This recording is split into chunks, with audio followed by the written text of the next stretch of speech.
بسم اللہ الرحمن الرحیم۔ السلام علیکم۔ عاشر ٹی وی میں خوش آمدید۔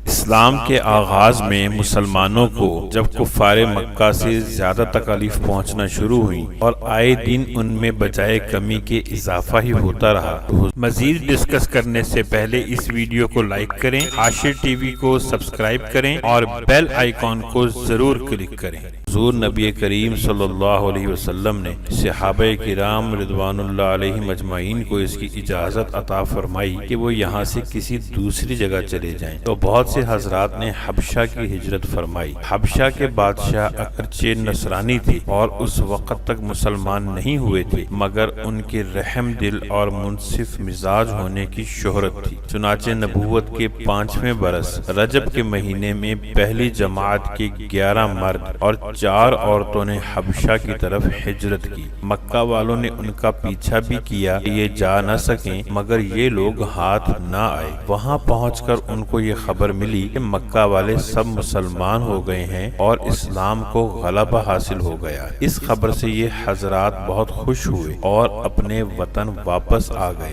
لیکن مکہ مکرمہ کے قریب پہنچ کر معلوم ہوا کہ یہ خبر غلط تھی اور مکہ والے اسی طرح بلکہ اس سے بھی زیادہ دشمنی اور تکلیفیں پہنچانے میں مصروف ہیں، تو بڑی دقت ہوئی۔ ان میں سے بعض حضرات وہیں سے واپس ہو گئے اور بعض کسی کی پناہ لے کر مکہ مکرمہ میں داخل ہوئے۔ یہ حبشہ کی پہلی ہجرت کہلاتی ہے۔ اس کے بعد ایک بڑی جماعت نے جو 83 مرد اور 18 عورتوں پر مشتمل تھی، متفرق طور پر ہجرت کی اور یہ حبشہ کی دوسری ہجرت کہلاتی ہے۔ بعض صحابہ کرام علیہم رضوان نے دونوں ہجرتیں کی اور بعض نے ایک۔ کفار نے جب یہ دیکھا کہ یہ لوگ حبشہ میں چین کی زندگی بسر کرنے لگے ہیں تو ان کو اور بھی غصہ آیا اور بہت سے تحفے تحائف لے کر نجاشی شاہ حبشہ کے پاس ایک وفد بھیجا، جو بادشاہ کے لیے بھی بہت سے تحفے لے کر گیا اور اس کے خواص اور پادریوں کے لیے بھی بہت سے ہدیے دیے۔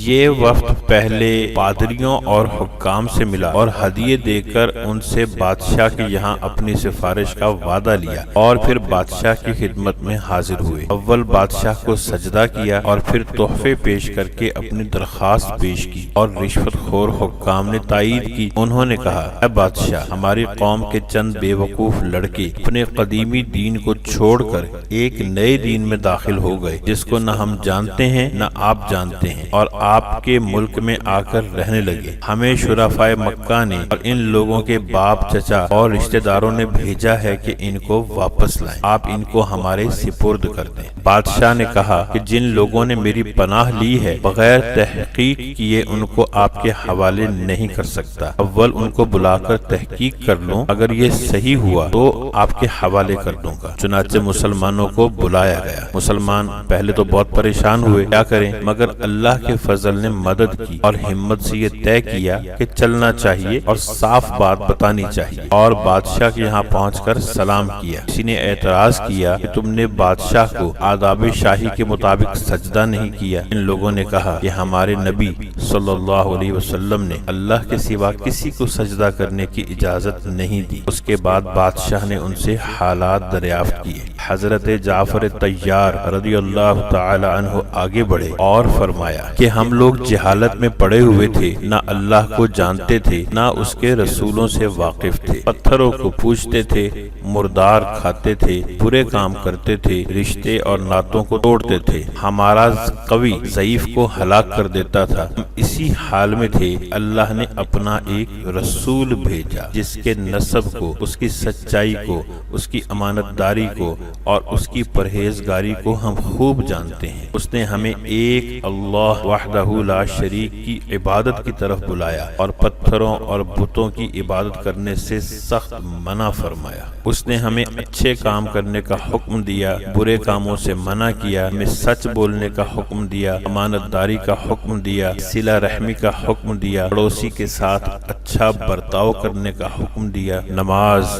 روزہ، صدقہ خیرات کا حکم دیا، اور اچھے اخلاق تعلیم کیے۔ زنا، بدکاری، جھوٹ بولنا، یتیم کا مال کھانا، کسی پر تہمت لگانا اور اس قسم کے برے عمل سے منع فرمایا۔ ہمیں قرآن پاک کی تعلیم دی، ہم اس پر ایمان لائے اور اس کے فرمان کی تعمیل کی، جس پر ہماری قوم ہماری دشمن ہو گئی اور ہمیں ہر طرح ستایا۔ ہم لوگ مجبور ہو کر آپ کی پناہ میں اپنے نبی صلی اللہ علیہ وسلم کے ارشاد سے آئے ہیں۔ بادشاہ نے کہا، اچھا، جو قرآن تمہارے نبی لے کر آئے ہیں وہ کچھ مجھے سناؤ۔ حضرت جعفر طیار رضی اللہ عنہ نے سورہ مریم کی شروع کی آیتیں پڑھی، جس کو سن کر بادشاہ بھی رو دیا اور اس کے پادری بھی، جو کثیر تعداد میں موجود تھے، سب کے سب اس قدر روئے کہ داڑیاں تر ہو گئیں۔ اس کے بعد بادشاہ نے کہا، خدا کی قسم، یہ کلام اور جو کلام حضرت موسیٰ علیہ السلام لے کر آئے تھے ایک ہی نور سے نکلے ہیں، اور ان لوگوں کو صاف انکار کر دیا کہ میں انہیں تمہارے حوالے نہیں کر سکتا۔ کفار مکہ کے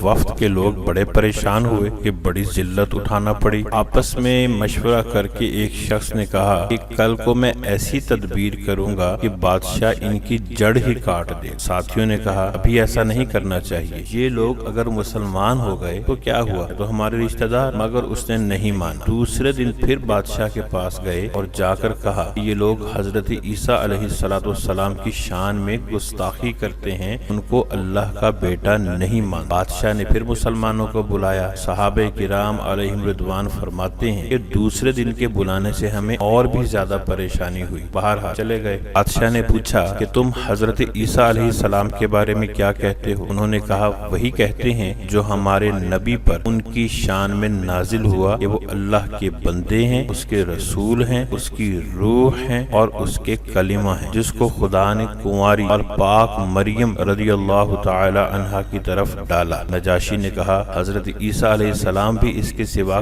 کچھ نہیں فرماتے۔ اس بات پر پادری لوگ کچھ جزبز ہوئے۔ نجاشی بادشاہ نے کہا، تم جو چاہے کہو۔ اس کے بعد نجاشی نے ان کے تحفے واپس کر دیے اور مسلمانوں سے کہا کہ تم امن سے رہو، جو تمہیں ستائے اس کو تاوان دینا پڑے گا۔ اس کا اعلان بھی کرا دیا کہ جو شخص ان کو ستائے گا اس کو تاوان دینا ہوگا۔ اس کی وجہ سے وہاں مسلمانوں کا اکرام اور بھی زیادہ ہونے لگا اور کفار مکہ کے اس وفد کو ذلت سے واپس آنا پڑا۔ پھر کفار مکہ کا جتنا بھی غصہ جوش کرتا ظاہر ہے، اس کے ساتھ ہی حضرت عمر رضی اللہ عنہ کے اسلام لانے نے ان کو اور بھی جلا رکھا تھا، اور ہر وقت اس فکر میں رہتے تھے کہ لوگوں کا ان سے ملنا جلنا بند ہو جائے اور اسلام کا چراغ کسی طرح بجھے۔ اس لیے سرداران مکہ کی ایک بڑی جماعت نے آپس میں مشورہ کیا کہ اب کھلم کھلا محمد کو قتل کر دیا جائے، لیکن قتل کر دینا آسان کام نہیں تھا، اس لیے بنو ہاشم بھی بڑے اونچے طبقے کے لوگ شمار ہوتے تھے۔ اگرچہ اکثر مسلمان نہیں ہوئے تھے، لیکن جو مسلمان نہیں تھے وہ بھی حضور اکرم صلی اللہ علیہ وسلم کو قتل کیے جانے پر آمادہ نہیں تھے۔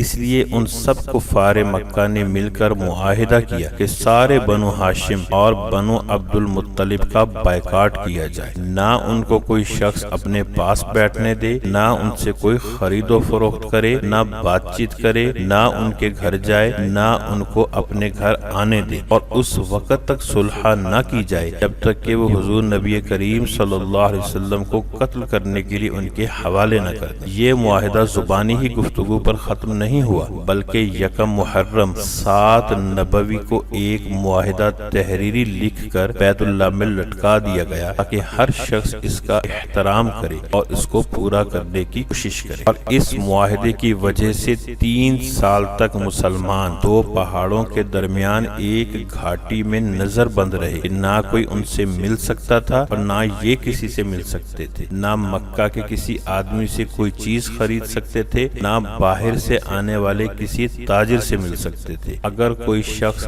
باہر نکلتا اسے مارا پیٹا جاتا، اور کسی سے ضرورت کا اظہار کرتا اسے صاف انکار کر دیا جاتا۔ معمولی سا سامان، غلہ وغیرہ جو ان لوگوں کے پاس تھا کہاں تک کام دیتا۔ آخر فاقوں پر فاقے گزرنے لگے اور عورتیں اور بچے بھوک سے بےتاب ہو کر روتے اور چلاتے، اور ان کے رشتہ داروں کو اپنی بھوک اور تکالیف سے زیادہ ان بچوں کی تکالیف ستاتی۔ آخر 3 برس کے بعد اللہ کے فضل و کرم سے وہ صحیفہ دیمک کی نظر ہوا اور ان حضرات کی یہ مصیبت دور ہوئی۔ 3 برس کا زمانہ ایسے سخت بائیکاٹ اور نظر بندی میں گزرا، اور ایسی حالت میں ان حضرات پر کیا کیا مشقتیں گزری ہوں گی وہ ظاہر ہے، لیکن اس کے باوجود صحابہ کرام رضوان اللہ علیہم اجمعین نہایت ثابت قدمی کے ساتھ اپنے دین پر جمے رہے، بلکہ اس کی اشاعت بھی فرماتے رہے۔ حاشر ٹی وی کے معزز ناظرین، بے شک حضور نبی اکرم صلی اللہ علیہ وسلم کے صحابہ کرام رضوان اللہ تعالی علیہم اجمعین کی مبارک زندگیاں ہمارے لیے مشعل راہ ہیں۔ جس طرح صحابہ کرام نے استقامت کے ساتھ دین اسلام کا دفاع کیا، اسی طرح ہمیں بھی اپنے دین کی حفاظت کرنی چاہیے، اسی میں ہم سب کی کامیابی مضمر ہے۔ اللہ تعالی ہم سب کو عمل کرنے کی توفیق عطا فرمائے، آمین یا رب العالمین۔ دوستو، حاشر ٹی وی کو سبسکرائب کرنا مت بھولیے گا، اس ویڈیو کو لائک کریں، شیئر کریں اور کمنٹ سیکشن میں اپنی رائے کا اظہار ضرور کریں۔ اللہ تعالی ہمیں آسانیاں عطا فرمائے اور آسانیاں تقسیم کرنے کا شرف عطا فرمائے۔ اپنا بہت سا خیال رکھیے گا۔ اللہ نگہبان۔